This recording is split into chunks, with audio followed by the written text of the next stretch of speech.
बिस्मिल्लाहिर्रहमानिर्रहीम अल्हम्दुलिल्लाहि रब्बिल आलमीन वल आक़िबतु लिल मुत्तक़ीन वस्सलातु वस्सलामु अला सय्यिदिल अंबिया'i वल मुरसलीन व अला आलिहि तय्यिबीन अत्ताहिरीन व सहाबतिही अजमाईन अम्मा बाद फ़अऊज़ु बिल्लाहि मिनश शैतानिर रजीम बिस्मिल्लाहिर्रहमानिर्रहीम इन्नल्लाह व मलाइकतहु युसल्लूना अलन नबी या अय्युहल्लज़ीना आमनू सल्लु अलैहि व सल्लिमू तस्लीमा। बड़ी मोहब्बत अदब एहतराम के साथ दुरूद व सलाम का नजराना पेश फरमाएँ। अस्सलातु वस्सलामु अलैका या सय्यदी या रसूलल्लाह व अला आलिका व अस्हाबिका या सय्यदी या हबीबल्लाह। अज़ीज़ाने गिरामी कदर, बुज़ुर्ग और दोस्तों, हाज़रीनों नाज़रीनों सामीन, आज मैं आपके सामने एक बड़ी काबिल गौर ईमान अफरोज़ हदीस से मुबारक बयान करना चाहता हूँ। आज के अगर हालात को देखा जाए, एक तो ऐसी ऐसी बीमारियाँ सुनने को मिल रही हैं जिनका पहले नाम तक नहीं सुना था। ऐसी बीमारियाँ दिन ब दिन ऐसी कोई नई बीमारी आ रही है। और दूसरी बात ये है कि महंगाई दिन ब दिन बढ़ती जा रही है, सख्तियाँ दिन ब दिन बढ़ती जा रही हैं, हुक्मरान जो है वो दिन ब दिन जालिम हुक्मरान मुसल्लत होते हैं। और तीसरे नंबर पे ये बड़ी परेशानी है कि बारिशें नहीं हो रही, बारिशों का ना होना। इसी तरह काफिर दिन ब दिन अंग्रेज़ हम पर मुसल्लत होते जा रहे हैं, हम पर काबिज़ होते जा रहे हैं। और पांचवी बात ये है कि मुसलमान जो है आपस में एक दूसरे से दस्तों गिरबां हो रहे हैं, एक दूसरे से लड़ाई हो रही है, झगड़ा हो रहा है, चाहे कुर्सी की खातिर या अपनी इज़्ज़त को बढ़ाने के लिए, अपनी शान और शौकत को बढ़ाने के लिए।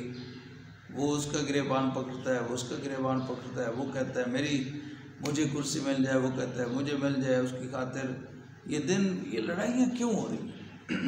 ये 3, 4, 5 बातें जो हैं ये क्यों हैं? इसकी वजह क्या है? मैंने जो हदीस मुबारक पढ़ी तो ईमान ताज़ा हो गया। आप भी सुने। और अगर ये परेशानियां दूर हम करना चाहते हैं, अगर हम चाहते हैं कि ये परेशानियां ना हों, बीमारियां जो है दिन ब दिन नई बीमारियां ना आएँ, बारिशें भी हों, काफिर हम पर मुसल्लत भी ना हो, आपस की लड़ाई झगड़े भी ना हो, महंगाई वगैरह भी ना हो, तो उसके लिए हमें क्या करना पड़ेगा? उसका बेहतरीन हल क्या है? शरीयत के अंदर उसका हल क्या है? अल्लाह रसूल ने उसका हल क्या बताया? उससे पहले ये हदीस मुबारक आप समाअत फरमाएंगे जो सियासत की किताबों में इब्न माजा शरीफ के अंदर मौजूद है। और इस हदीस पाक को रिवायत करने वाले सहाबी रसूल हज़रत सैयदना अब्दुल्लाह इब्न उमर रज़ियल्लाहु ताला अन्हु, आप फरमाते हैं कि रसूल कायनात फ़ख्र मौजूदात अहमद मुज्तबा हज़रत सैयदना मोहम्मद मुस्तफ़ा सल्लल्लाहु ताला अलैहि वसल्लम ने सहाबा करम रिज़वानुल्लाहि ताला अजमाइन को मुखातब करके फरमाया, यानी आप सहाबा करम को तरबियत फरमा रहे हैं। तो आपने 4-5 चीज़ों का जिक्र फरमाया। पहले नंबर पे हुज़ूर ने इरशाद फरमाया, लम तज़हरिल फ़ाहिशतु फ़ी क़ौमिन क़त्तु हत्ता युअलिनु बिहा इल्ला फ़शा फ़ीहिमुत ताऊन वल औजाउ अल्लती लम तकुन मदद फ़ी अस्लामिहिमुल लज़ीना मदौ। फरमाया कि लम तज़हरुल फ़ाहिशा फ़ी क़ौमिन क़त्तु, फ़ाहिश यानी बेहयाई नहीं ज़ाहिर होती किसी कौम में कभी, हत्ता युअलिनु बिहा, यहाँ तक कि वो उसका ऐलान करते हैं। यानी किसी कौम में, जब किसी कौम में बेहयाई आम हो जाए, एलानिया बेहयाई होती है, सरेआम हो जाए बेहयाई, हर तरफ बेहयाई नजर आए, इल्ला फ़शा फ़ीहिमुत ताऊन, तो उनमें उनको सज़ा क्या मिलती है, अल्लाह की तरफ से सज़ा क्या मिलती है, बेहयाई को आम करने की सज़ा क्या मिलती है। फरमाया मगर फ़शाह फ़ीहिम ताउन, उनमें ताउन फैल जाता है, बीमारी फैल जाती है।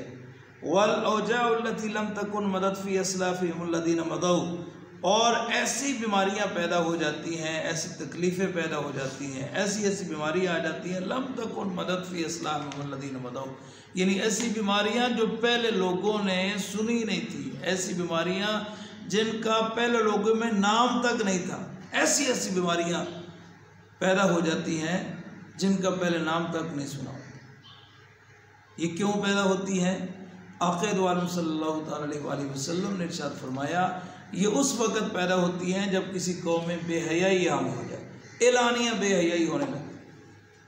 तो आप अंदाज़ा लगा सकते हैं कि हर तरफ बेहयाई, एलानिया लोगों को बुलाया जाता है, कहीं धरनों में, कहीं किसी अंदाज में, कभी तालीम के अंदाज में, कभी किसी अंदाज में, औरतों और मर्दों को, नौजवानों को इकट्ठा किया जाता है। सरेआम बेहयाई हो रही है, हर तरफ बेहयाई हो रही है। तो जब बेहयाई होती है किसी कौम में, आम हो जाती है, एलानिया बेहयाई होती है, तो आक़िद वालम सल्लल्लाहु अलैहि वसल्लम फरमाते हैं उसका नतीजा क्या निकलता है? उसका नतीजा यही निकलता है कि उनमें ताउन फैल जाता है और ऐसी बीमारियां पैदा हो जाती हैं जिनका पहले नाम तक नहीं सुना होता। दूसरे नंबर पे काबिल गौर बात फरमाया, वलम यनकुसुल मिक्याल वल मीज़ान इल्ला उख़िज़ू बिस्सिनीन व शिद्दतिल मऊनत व जूर सुल्तान अलैहि। फरमाया कि जो कौम, अगर लफ्ज़ी माना देखा जाए तो लफ्ज़ी माना में ये फरमाया गया कि नहीं, कोई कौम नहीं कमी करती, नाप और तोल में कमी नहीं करती, इल्ला उख़िज़ू बिस्सिनीन, मगर उनको कहत साली में मुब्तला कर दिया जाता है, व शिद्दतिल मऊनत, और सख्त मुश्किल में मुब्तला कर दिया जाता है। अल्लाहु अकबर। वजूर सुल्तान अलैहि, और उन पर सुल्तान का जुल्म उन पर मुसल्लत कर दिया जाता है। अब इसका अगर मुस्बत लिहाज से इसका माना किया जाए तो ये है, नबी पाक सल्लल्लाहु अलैहि वसल्लम इरशाद फरमाते हैं कि जो कौम नाप और तोल में कमी करे, नाप और तोल में कमी करना शुरू कर दे, यानी नाप और तोल पूरा नहीं करे, जो नाप और तोल में कमी करती है जो कौम, उसको सज़ा क्या मिलती है अल्लाह की तरफ से? फरमाया वो कौम एक तो कहत साली में मुब्तला हो जाती है, सख्त मुश्किल में पड़ जाती है, जिसे आप महंगाई का नाम दे सकते हैं। जब कहत साली हो जाए, ज़मीनें जो हैं वो बर्बाद हो जाएं, खुश्क हो जाएं, फसलें जो हैं वो हों ही ना, और हर तरफ महंगाई हो जाए, तो फरमाया एक तो हर तरफ उन पर मुशक्क़त डाल दी जाती है, उन पर सख्त तकलीफ़ें आ जाती हैं, कहत साली आ जाती है। अल्लाहु अकबर। और साथ साथ ये फरमाया वजूर सुल्तान अलैहिम, उन पर जुल्म, हुक्मरान का जुल्म उन पर आ जाता है, यानी जालिम हुक्मरान उन पर मुसल्लत कर दिए जाते हैं या आ जाते हैं। तो ये महंगाई क्यों आ जाती है, ज़मीनें बर्बाद और क्यों हो जाती हैं, फसलें वीरान, हर तरफ ज़मीनें वीरान क्यों नज़र आती हैं, या ये कहत साली का माहौल, ये महंगाई का माहौल क्यों बनता है? रसूल पाक सल्लल्लाहु अलैहि वसल्लम फरमा रहे हैं, ये उस वक़्त बनता है, उस कौम पर बनता है जो कौम नाप और तोल में कमी करे। अल्लाहु अकबर। और तीसरे नंबर पे फरमाया वलम तमनउ ज़कात अमवालिहिम इल्ला मुनिउल क़त्र मिनस समा वलौलल बहाइम लम युमतरू। फरमाया कि नहीं रोकती कोई कौम अपने मालों की ज़कात, इल्ला मुनिउल क़त्र मिनस समा, मगर उनको आसमान से बारिश के कतरे से महरूम कर दिया जाता है। यानी जो कौम अपने मालों की ज़कात अदा न करे, अपने मालों की ज़कात अदा नहीं करती, उशर अदा नहीं करती, ज़कात अदा नहीं करती, तो जो अपने माल की ज़कात अदा ना करे, उशर अदा ना करे, उसकी अल्लाह की तरफ से सज़ा क्या होगी? फरमाया उन पर आसमान से बारिश रोक ली जाती है, आसमान से बारिश का एक कतरा भी उनको नसीब नहीं होता। फरमाया लौलल बहाइम लम युमतरू, फरमाया अगर जानवर ना हो, इस किस्म के जो लोग होते हैं जो ज़कात नहीं देते, फितर सदका फितर नहीं देते, या ये क्या कहते हैं उशर, जो जितनी चीज़ें उन पे लाजिम है वाजिब है, जो अल्लाह के अहकामात पे अमल करते हुए ज़कात ये चीज़ें सदकात वाजिबा जो है वो अदा नहीं करते, उसका नतीजा उनको क्या भुगतना पड़ता है, सज़ा क्या भुगतनी पड़ती है। फरमाया उनसे बारिश को रोक लिया जाता है। उसके बाद फरमाया अगर जानवर ना हो तो ये मुकम्मल तौर पे बारिश से महरूम कर दिए जाए। फिर भी इनकी इस ज़कात ना देने के बावजूद भी अगर बारिश होती है तो वो उन जानवरों की वजह से होती है। फरमाया अगर ये जानवर ना हो तो मुकम्मल तौर पे ये बारिश से महरूम कर दिए जाए। तो अंदाज़ा लगाएं, ज़कात हम अदा नहीं करते। बहुत ज़्यादा लोग जो हैं वो ज़कात अदा करते हुए डंडी मारते हैं, उशर अदा करते हुए डंडी मारते हैं और बातें करते हैं तरह तरह की, लो जी हम कैसे अदा करें। वो कोशिश करते हैं कि शायद इससे हमारा माल बच जाएगा। माल क्या बचता है, आइंदा जो है फसलें तबाह हो जाती हैं, बर्बाद हो जाती हैं। अल्लाह अकबर। इसी तरह चौथे नंबर पे रसूल पाक सल्लल्लाहु अलैहि वसल्लम ने जो बात इरशाद फरमाई वो इससे भी काबिल गौर है। आप इरशाद फरमाते हैं लम यनक़ुदु अहदुल्लाहि व अहद रसूलिही इल्ला सल्लल्लाहु अलैहि अदुव्वन मिन गैरिहिम फ़अख़ज़ू बअद मा फ़ी ऐदीहिम। अल्लाहु अकबर।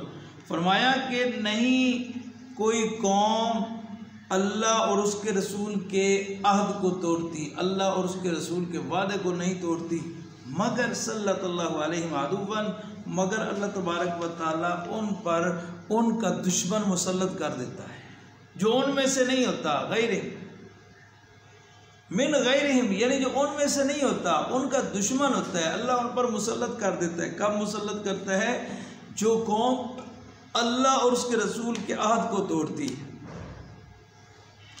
अल्लाह और उसके रसूल के वादे को तोड़ती है, अल्लाह और उसके रसूल से किया हुआ वादा जो कौम तोड़ती है उसकी सज़ा अल्लाह की तरफ से उसको क्या मिलती है। आक़ा दो आलम सल्लल्लाहु अलैहि वसल्लम इरशाद फरमाते हैं उसकी सज़ा उनको ये मिलती है कि अल्लाह रब्बुल इज़्ज़त उनके दुश्मन को उन पर मुसल्लत कर देता है। तो जब उन पर दुश्मन मुसल्लत होता है तो फिर वो करता क्या है दुश्मन, फ़अख़ज़ू बअद मा फ़ी ऐदीहिम, वो उनमें आकर उनका जो उनमें लूट मार करता है, यानी उनके पास जो माल होता है वो ले जाता है, हथियार ले जाता है। जिस तरह आजकल IMF की बात है, यानी वो जब अल्लाह रब्बुल इज़्ज़त फरमाता है कि सूद हराम है, ये चीज़ें हराम हैं, तो हम जब ये अल्लाह के वादे को तोड़ते हैं तो फिर उसका नतीजा क्या निकलता है, उसकी सज़ा क्या मिलती है। सज़ा उसकी यही होती है कि दुश्मन हम पर मुसल्लत हो जाता है। जिस तरह आजकल अंग्रेज़ हम पे मुसल्लत है, हम पे गालिब आ गए, वो जब गालिब आ जाता है तो हम पे लूट मार करता है। अल्लाह अकबर। अज़ीज़ा ने गिरामी कदर, तो ये दुश्मन हम पर मुसल्लत आने की वजह रसूल पाक सल्लल्लाहु अलैहि वसल्लम क्या फरमा रहे हैं, वो कौम जो अल्लाह रसूल के वादे को तोड़ती है। अल्लाह ताला के वादे को तोड़ने का नतीजा ये निकलता है कि दुश्मन कौन हम पर मुसल्लत हो जाती है और वो हम में लूट मार करती है। इससे अगली बात और ज़्यादा काबिल गौर है। 5वें नंबर पे जिस बात को रसूल पाक सल्लल्लाहु अलैहि वसल्लम ने इरशाद फरमाया वमा लम तहकुम अइम्मतुहुम बिकिताबिल्लाहि व यतगय्यरु मिम्मा अंज़लल्लाहु इल्ला जअलल्लाहु बअसहुम बैनहुम। फरमाया कि जब हुक्मरान अल्लाह की किताब के मुताबिक अहकाम नाफिज ना करें, जब तक हुक्मरान अल्लाह की किताब के मुताबिक अहकाम नाजिल ना करें, वो ये तगय्यरु मिम्मा अंज़लल्लाह, और अल्लाह के नाजिल करदा जो अहकामात हैं उनमें जब तब्दीली करें, उनको तब्दील करने की कोशिश करें, उनकी मुखालफत करें, जो अल्लाह की तरफ से नाजिल हुआ है, कुरान पाक में जो हुक्म नाजिल हुआ है उसको तब्दील करने के हुक्म कोशिश करें, अल्लाह के किताब के मुताबिक फ़ैसले ना करें। जब हुक्मरान ऐसा माहौल बना लें तो उसका नतीजा क्या निकलेगा, आखिर वालम सल्लल्लाहु तआला अलैहि वसल्लम इरशाद फरमाते हैं इल्ला जअलल्लाहु बासहुम बैनहुम, अल्लाह तबारक व तआला उस कौम को आपस की लड़ाइयों में मुब्तला कर देता है। वो आपस में दस्तो गिरेबां होते हैं, आपस में लड़ाइयाँ पैदा हो जाती हैं, आपस में झगड़े पैदा हो जाते हैं, आपस में इख्तलाफात पैदा हो जाते हैं। तो ये क्यों होते हैं, कब होते हैं, किस वक़्त होते हैं? रसूल पाक सल्लल्लाहु अलैहि वसल्लम इरशाद फरमाते हैं कि उस वक़्त होते हैं जब हुक्मरान अल्लाह की किताब के मुताबिक अहकाम नाज़िल ना करें। आजकल देख लें, जो भी हुक्मरान आता है किताबुल्लाह की मुखालफत करता है, कुरान की मुखालफत करता है। जब कुरान की मुखालफत करता है, कुरान के ख़िलाफ़ हुक्म नाफिज करता है, कभी ये बेहयाई के लिहाज से, कभी सूद के लिहाज से, कभी ये ज़ना और बदकारी के लिहाज से, इस किस्म के जब हुक्मरान ऐसे फ़ैसले करें, ऐसे कानून बनाएं, ऐसा माहौल बनाएं जो अल्लाह की किताब के ख़िलाफ़ हो, कुरान के ख़िलाफ़ हो, तो उसका नतीजा क्या निकलता है? रसूल पाक सल्लल्लाहु अलैहि वसल्लम इरशाद फरमाते हैं उसका नतीजा क्या निकलता है? नतीजा ये निकलता है कि उनके दरमियान, उनके आपस में अल्लाह रब्बुल इज़्ज़त उनको आपस में लड़ाइयों में मुब्तला कर देता है। वो एक दूसरे से लड़ाइयाँ शुरू कर देते हैं। अब अंदाज़ा लगाएंगे, चारों पांच बातें जो हैं, अगर ये इनमें अगर अमल नहीं करेंगे, हर आदमी कोशिश करता है, जो भी हुक्मरान आता है वो कहता है मैं आऊँगा तो तरक्की हो जाएगी, मैं आऊँगा तो तरक्की हो जाएगी। अब देखना ये कि तरक्की कैसे होगी। तरक्की के लिए इन चीज़ों पे अमल करना ज़रूरी है। एक मिसाल बयान की जाती है, बुजुर्गान दीन बयान फरमाते हैं, अगर किसी टैंकी में, किसी टब में, किसी भी बर्तन जो पानी का है या जो पानी जहाँ खड़ा है उसके अंदर अगर बिल्ली फौत हो जाए, बिल्ली अगर मर जाए, चाहे छोटा कुआं है या तालाब है, जैसा भी है, उसके अंदर अगर कोई भी जानवर, मसलन अगर बिल्ली मर जाए, तो उस पानी को पाक करने का तरीका क्या है? अगरचे जो सूफियान है, बुजुर्गान दीन ने, जो फुकाए कराम ने तरीका बयान फरमाया कि इतने डोल निकाल लिए जाएँ, इतने डोल पानी के निकाल लिए जाएँ तो वो पानी पाक हो जाएगा। लेकिन उसको पाक करने के लिए पहले बिल्ली को बाहर निकालना पड़ेगा। पहले बिल्ली को बाहर निकालेंगे तो फिर वो पानी पाक होगा। अगर बिल्ली को नहीं निकालते, जितना मर्जी आप पानी निकालते जाएं, पानी हरगिज़ पाक नहीं होगा। तो इसी तरह जो भी आता है वो कहता है कि मैं तरक्की करूंगा, मेरे आने से तब्दीली आ जाएगी, मेरे आने से मुल्क जो है वो तरक्की करेगा। तो ये तरक्की करने के लिए जब वो आता है, उसके अहकामात वही होते हैं, उसके कवानीन वही होते हैं जो अल्लाह रसूल के ख़िलाफ़ हैं, जो दीन के ख़िलाफ़ हैं, जो इस्लाम के ख़िलाफ़ हैं, जो अंग्रेज़ के हिमायत में हैं। तो जब तक अंग्रेज़ की हम ग़ुलामी करते रहेंगे, अल्लाह रसूल की नाफरमानी करते रहेंगे, कभी भी तरक्की नहीं हो सकती। तरक्की उसी वक़्त होगी जब हम अल्लाह रसूल की फरमाबरदारी करेंगे, अल्लाह के लाए हुए दीन के मुताबिक जब हम फैसला करेंगे। और ख़ास तौर पे ये तभी हो सकता है जब निज़ाम मुस्तफ़ा नाफिज होगा। जब मुल्क पाकिस्तान में निज़ाम मुस्तफ़ा नाफिज हो जाएगा तो यकीनन अल्लाह रसूल के हुक्म के मुताबिक जब फैसले होना शुरू हो जाएंगे तो यकीनन ये जितनी बीमारियाँ, एक तो नई दिन ब दिन बीमारियाँ भी ख़त्म हो जाएंगी, और ये महंगाई भी ख़त्म हो जाएगी, और ये बारिशें जो नहीं होती, ये बारिशों का बहरान जो है ये भी ख़त्म हो जाएगा।